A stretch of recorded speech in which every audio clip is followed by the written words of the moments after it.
by the power of Grayskull.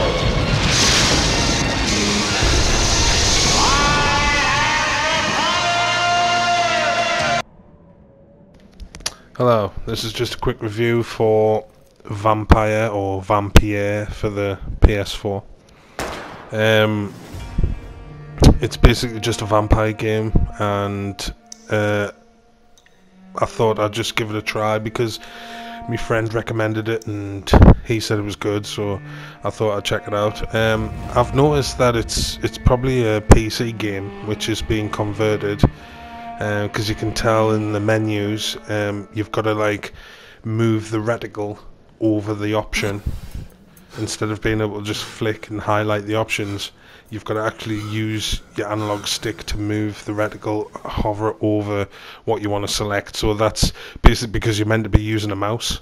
So that's why you can tell it's a PC game. Plus, I think by the graphics and the way it plays, you can tell it's like a PC game. It's good. It's quite deep, as you can see here. You've got all your skills as a vampire. You've got where you can make serums and different potions and shit to help you like become stronger and give you like buffs like throughout the game. And then this is just like upgrading like your moves. Like you can scratch people with your claws, you can take more damage when you bite someone, you can suck more like health out of them each time you bite them and shit like that. You can get like vampire moves where you can scratch them with your claws, you can throw like a blood spear, which is basically just like a red projectile, and you can do your shadow mist, which is like where some mist goes around the bottom of them and then it explodes, kind of thing. So there's lots of customization. It is really deep on the customization side, and you're basically just looking for things to pick up. You find parts for your weapons like handles, and it's a bit like Tomb Raider and Max Payne, what's it called, Mad Max, where you're just collecting junk and scrap, and then you can use that to construct different weapons and stuff. This is the gameplay. This is where you're in like your vampire vision. You press L3 and it shows you like blood trails and stuff that you've got to follow. You don't really have any buttons. You can jump, but you can only jump when it tells you to, kind of thing. Square is like your left hand, and triangle is like your other hand. So you've got a stake which you can stun people with, and then you can get stuck into them with square. But the yellow bar at the top, green's your health, the yellow bar is your stamina, and then the red one's the blood, like your blood power. So if you're hitting them with square, it takes your stamina down, so you can only do like a 2-hit combo, and then a 2-hit combo, and then a 2-hit combo. It's like the combat, I mean, is not very fluent. You can lock onto people automatically, or I took it off in the options, and you just have it on where you can manually pick who you want to lock onto. I find it's easier. And once you're locked on with R3, you can just flick through with your right analog stick to who you want to look at. So it's about mixing up the combat. You stun someone, you bite them, you take some energy off them, and then you hit them with I've got a machete at the moment, but you can get like a big scythe, you get like a big club, you can get like a shotgun or a pistol for your other hand. So there's like loads of weapon variants, and there's also loads of enemy variants as well. So it tells you when you're using your vampire vision, it tells you like a little biopsy on each person, so it tells you what they're vulnerable to, what they've got strength in, and so you know how to attack each person if you can check it out. But you've got an option to flick it off as well. You don't have to have it on all the time. You can just have it on to see what they are, and then you can take it off. Circles evade, square and triangles your attack buttons. That's it really.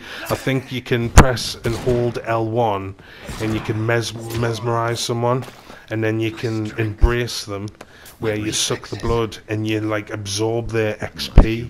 If you go around killing civilians, then you can level up quicker, but the town has got like a population in certain areas, and it's all based in London, so you're down at the docks, and if you kill too many civilians in that area, then it descends into chaos, and it all goes crazy. And there's like a bar at the side of each district, so you can tell what districts loan civilians and which you can like take the piss and eat and stuff like that. So it's all right. I mean, like I say, it's not like I'm not impressed. It's just I like the game, you know what I mean? It's deep. The combat's okay, but like I say, the way it handles, the way you're strafing around, you can tell by the movement of the character, it's a PC game. But that doesn't particularly bother me. It just means that the graphics are going to be good. It means that the gameplay is going to be like thought of, and the story will be worth it. Because PC games are generally better. But I like it so far. I mean, I've defeated the first boss. And I'm on level 3. If you look at the top corner, I'm on level 3, but currently I'm on level 6.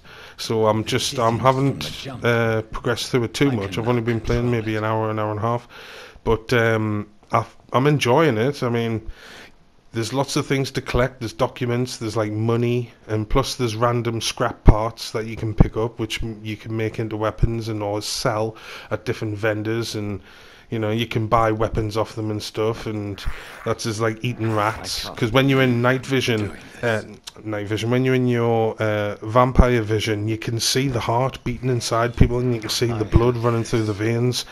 So you can see them through walls, like those red dots on the floor. They're like people who are in a different part of the map. So, you know, you can concentrate on people who are alive. You can see where they are, and then you take your vampire vision off to be more clear out like which way they're walking and stuff, because I found when you're looking at someone from far away, it's hard to tell which direction they're walking, whether they're walking towards you or away from you, because you can sneak up on people, and you can like do stealth attacks and stuff, but the story's there. I mean, you're trying to, at the moment I'm just trying to confront the vampire that turned us into a vampire.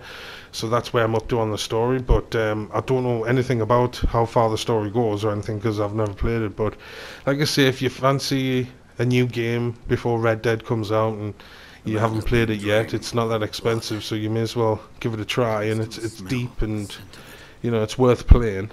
So that's it. I give it a positive review so far. Like I say, I've only played it for a little bit, but what I've seen I do enjoy. So if you like the look of it, just go and get it. So that's it.